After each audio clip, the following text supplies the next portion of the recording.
everyone, and welcome back to Break the Stigma.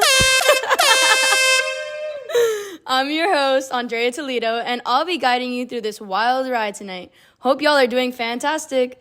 The goal of tonight's episode is to help all of you creative geniuses out there. Yes, I'm talking to the producers, directors, and writers of films and television shows, as well as anybody else who needs inspiration. We're specifically delving into developing respectful and realistic characters with anxiety disorders. Here's the thing, people.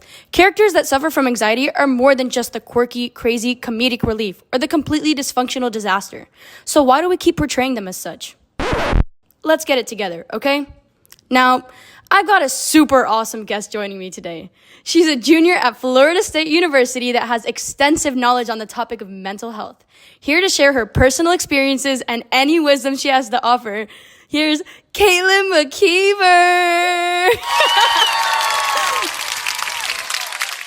She's going to share her personal stories, what's helped her, and why it's so important to get it right when you're creating these characters. But before I hand her the mic, let me share some information with y'all. Anxiety isn't one size fits all. It can manifest in a variety of ways, including frantic thoughts, physical symptoms such as palpitations, avoidance behaviors, and more. In addition to distorting the narrative, inaccurate portrayals can reinforce negative stereotypes and cause real people to feel misunderstood.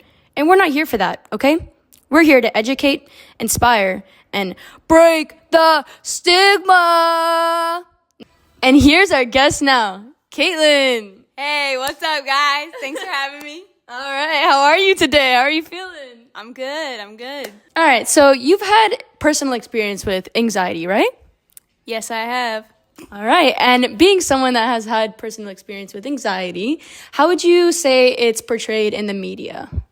Yeah, so I think a lot of times the media likes to over-exaggerate what anxiety can be, especially panic attacks. I've had my fair share of panic attacks in the past, and I definitely think that a lot of times you see in media people like in the corner just not being able to catch their breath, constantly like crying, sobbing, all of this over.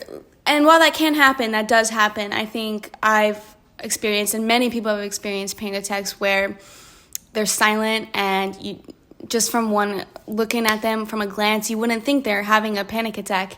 And you just feel, a panic attack can be you feel frozen in place. Sometimes you have panic attacks in the middle of class when your teacher's giving a lecture and you just feel it coming on and you just feel frozen in place and like you don't feel real, or you feel like you're gonna have a heart attack. And it doesn't always have to be this huge show of things. It can happen at the most random times. It can happen even without fully being triggered. And I think that's something that needs to be shown more. All right, cool. Thank you so much for sharing. Do you have any advice out there for the people that struggle with this on how to deal with it?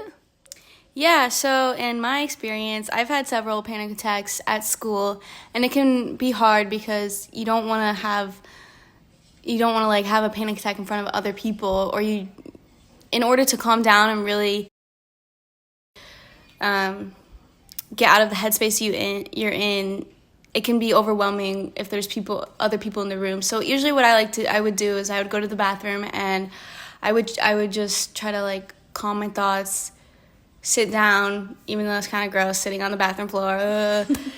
I'd put my hands on the floor and just feel the cold tile, and that would just really bring me back to the present and root me in the present, and just taking deep breaths. And it sounds cliche, but like if you just can feel what's around you and not isolate yourself, but give yourself the space to go and help yourself get better, that's totally okay. Like, don't feel ashamed to do that.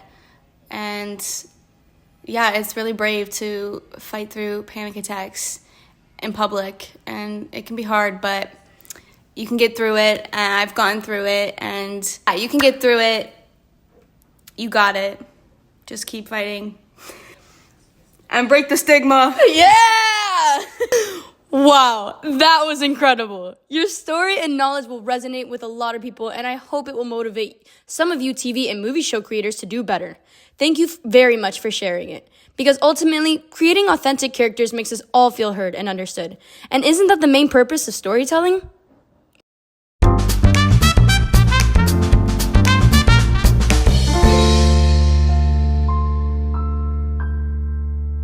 All right, folks, that's a wrap for today's episode of Break the Stigma. Don't forget to subscribe, leave a review, and share this with your friends, coworkers, or literally anyone who needs to hear it. And always remember, you're never alone, and together, we can break the stigma. See y'all!